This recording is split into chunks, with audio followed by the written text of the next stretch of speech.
Well, hello there, ladies and gentlemen. My name is Ori, and welcome back to Europa Universalis 4. Today, we are on the 126 Moogles patch with the Dharma expansion, and I am very excited to be bringing this to you. Granted, it is a little later than some other YouTubers have gotten Dharma content out. That being said, I did not get early access to Dharma, so I've just been taking the last few days to kind of come to grips with the expansion and update because there was a fair few number of changes overall in EU4. Some good, some bad, and that's kind of what we're here to talk about today. This is just going to be hopefully a short-ish video, just kind of where I go over what I think of Dharma and whether or not I would recommend picking it up. So, without any further ado, let's get right into it. Now, forewarning, I do not actually know which features were part of the patch and which were part of the expansion. I have a basic idea, but it is what it is. We're going to jump into the game I've been playing over the last few days. I started out as Maywar, as you can see, and yeah, Rajputana is one of the new formable nations, and we'll get into that in a minute, but first things first, let's just get right into the map at this point. So, 126 and Dharma brought massive, sweeping changes to the Indian subcontinent as a whole.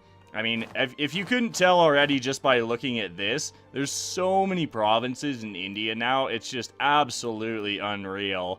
I mean, it's 1627, I have 1702 develop. Actually, I only have 1565 dev, but I do have these Andhra and Viji as both as subjects, as well as Malacca.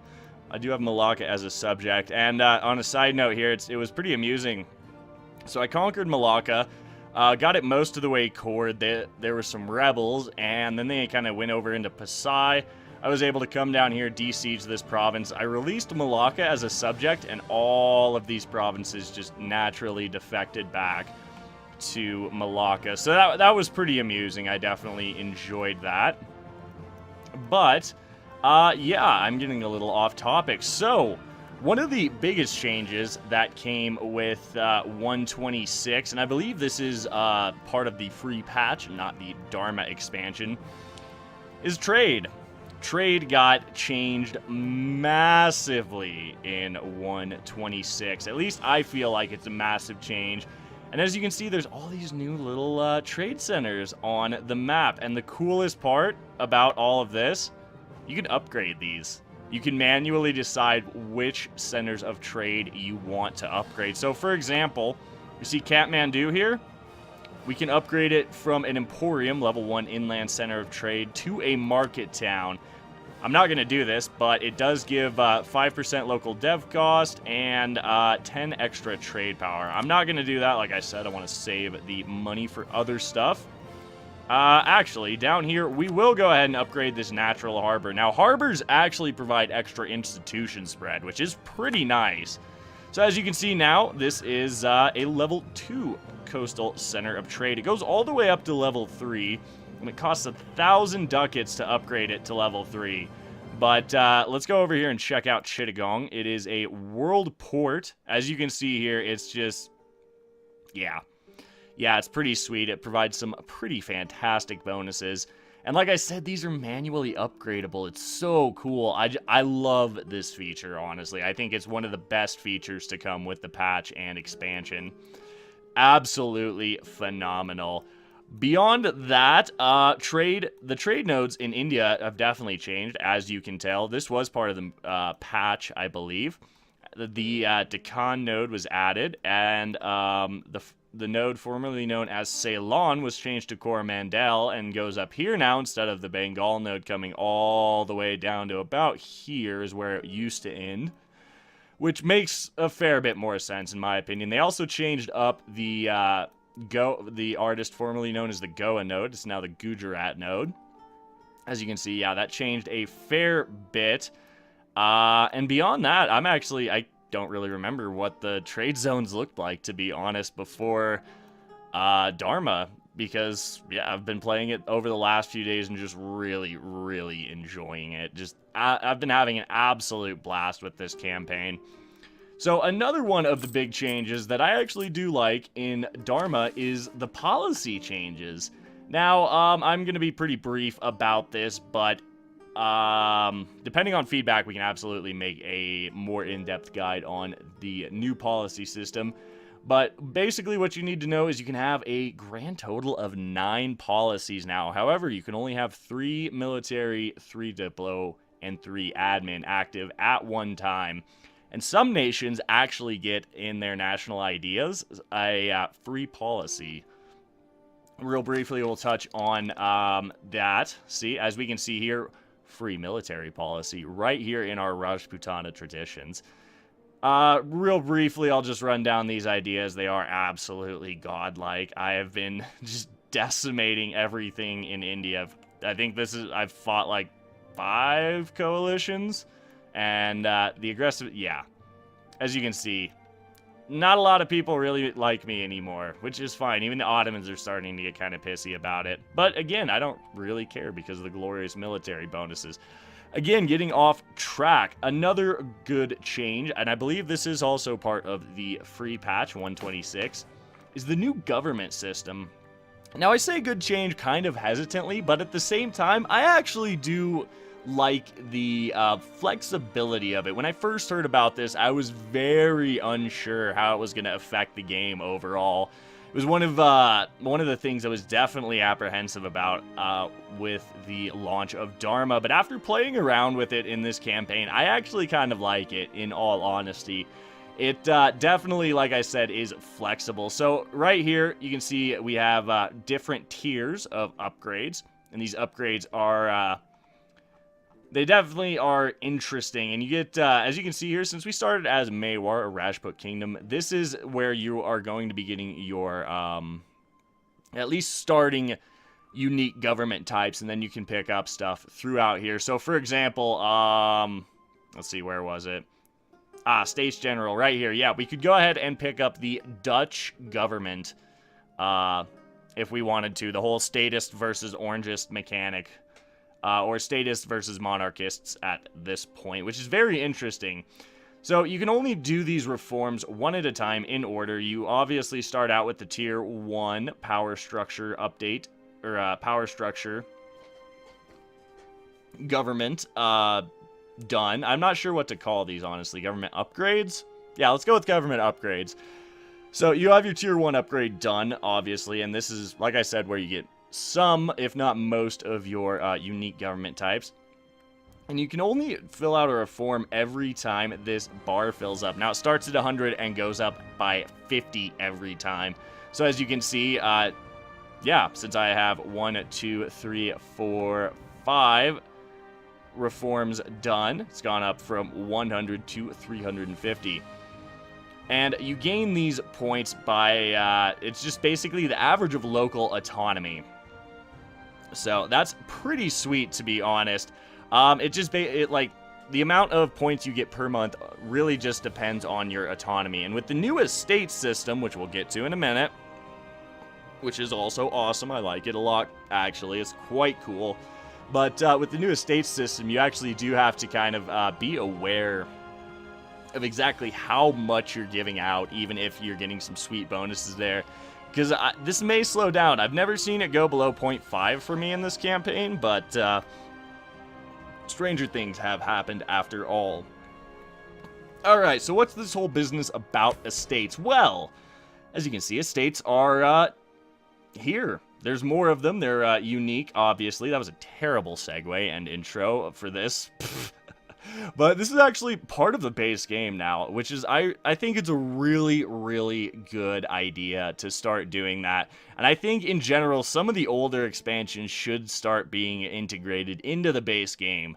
But regardless, getting off track once again, so estates, they are now available to everyone with 126. And you have your clergy estate, basically, but it's definitely a little bit different than it used to be. You no longer can pick up the, well, at least not as a Hindu, you can't pick up an inquisitor from your estates anymore, which is a little interesting. But you can change your personal deity, which I really, really like, personally. I think this is a fantastic addition, honestly, especially for Hindu as a whole. I think it just makes it even stronger, an even stronger religion in EU4. And honestly, it makes Hinduism probably my favorite religion in the game now, just because of this. Next up, we have the Jains. These are more like construction focused and stuff, and economics, so we could patronize the families, pick up a loan, which is kind of nice. This investigate corruption is pretty sweet. I haven't really made the best use of the Jains in this campaign, but this one could be pretty sweet as well. Just random free one base tax in one of the provinces they own, as well as getting some local dev cost reduction, which is cool. And then commissioning the scriptures is just giving them money to make them loyal. Rajputs. Now, Rajputs. Oh, let me tell you about Rajputs. This is probably my favorite change to estates in general, especially for Hindus, is in India, is the Rajput estate. So you get what are called Rajput regiments. And if we look real quick, yeah, you see these guys getting extra 5% discipline and a 25% army drill decay modifier, which is just... oh, mind-blowing. It's unreal. And then it gets even better. Just wait, there's more. You can hit this button right here and pay a lot of money and take that up to 10% discipline for your Rajput regiments. Only your Rajput regiments, granted. And 10% land fire damage, which is, yeah. It's how I've survived several coalitions. It's just unreal. You can also get a Rajput general with 1 extra fire pip. Not the most useful thing in the world, I've noticed, at this point in the campaign. But other than that, you got your standard nobility stuff here. Yeah, promote your nobility, demand your military support. And then you got your Vaishyas? I tried. So this estate basically provides production efficiency. It's still your burghers estate basically, but they no longer provide provincial trade power modifier for owning provinces. Just this production efficiency. This is pretty nice. One other thing you'll notice is that I'm above 80%. These guys have above 80% influence, and I'm not getting a disaster. That's because if we look over here at our stability and expansion tab, they have to have 100 or more influence in your country. God, I love that. That's such a good change. Again, another fantastic change in my opinion. So that pretty much deals with most of the main changes I wanted to talk about as far as the interface goes. One last thing we will touch on about the trade. As you can see here, the trade obviously did change. And I forgot to mention when we were talking about the nodes that the Coromandel node and the Malacca node no longer feed directly into Zanzibar. They feed into the Cape of Good Hope, making rushing down to the Cape even more potent because you can funnel that sweet, sweet trade out even better as a European nation. So that'll be quite interesting to see what people can do with that.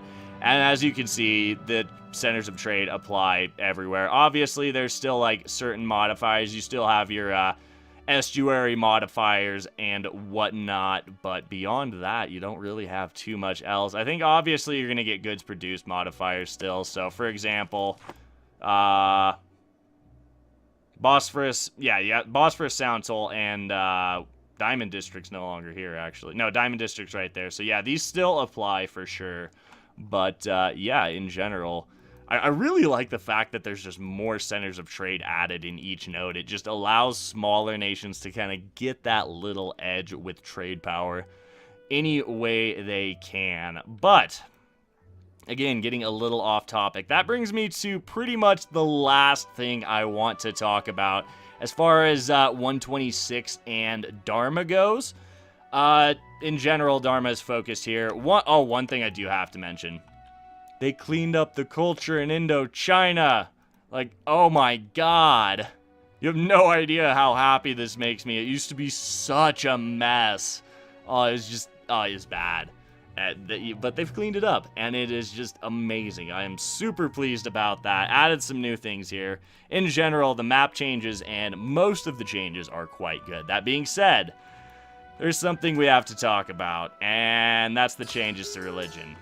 So, unfortunately, and for some bizarre reason in my mind on this one, the devs over at Paradox decided that it would be a good idea to implement a system where you cannot convert any land that is not part of a state.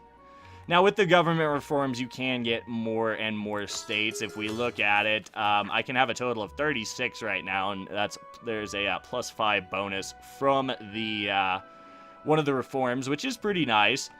But again, it's just, I don't understand why. At the point in where Rajputana is right now, it is kind of starting to affect the religious unity a little bit, giving me some national unrest and a bit of stab cost modifier, as well as some corruption, which I'm not really that pleased about. I don't really understand this change, to be honest. I think it was, I don't know. I don't want to make too many comments about it. I just don't understand it, to be honest. It has to be a full core and part of a state. And the main thing that gets to me about it is that it basically makes religious ideas useless. Because what's the point of taking religious ideas if you can't convert anything that's not a full core and in a state? So it's a pretty big nerf overall to religious ideas in my mind, and it basically forces you to take humanist. And I mean, granted, humanist is not bad. I haven't taken it yet in this campaign. I've kind of been debating between expansion and humanist, but at the same time, I've been committing mass adminicide for the last couple hundred years and conquering India. So, trade-off. Either way, again, I just really don't understand this change, to be honest. I don't think it's a good change, in all honesty. I really, really disagree with this. And it feels like the dev team for EU4 needs to decide if they want to balance EU4 for more of a multiplayer style setting, or if they want to keep it, or if they want to balance it more for the single-player sandbox style game that it really always has been. That's what EU4 is at its core, in my mind, is just a glorious single-player sandbox grand strategy game. And I don't want to see it change. Change is good. Change is good for the most part, but changes like these make me kind of question the direction EU4 is headed. But that's enough ranting at this point. This video has already gone on for long enough. So, as always, I would like to thank you for tuning in and spending a little part of your day here. It is greatly appreciated. If you enjoyed this little brief overview on Dharma and the 126 Moogle patch, please do drop a like down below, as it really does help the channel out, and subscribe for more grand strategy content in the future. If you would like to help support the channel monetarily, please do take a moment to check out the Patreon. Link is in the description. It is always appreciated. And if you would like to join a growing community over on Discord, there is also a link to that down below. As always, my name is Ori. I do hope you have a fantastic day, and we will catch you in the next one.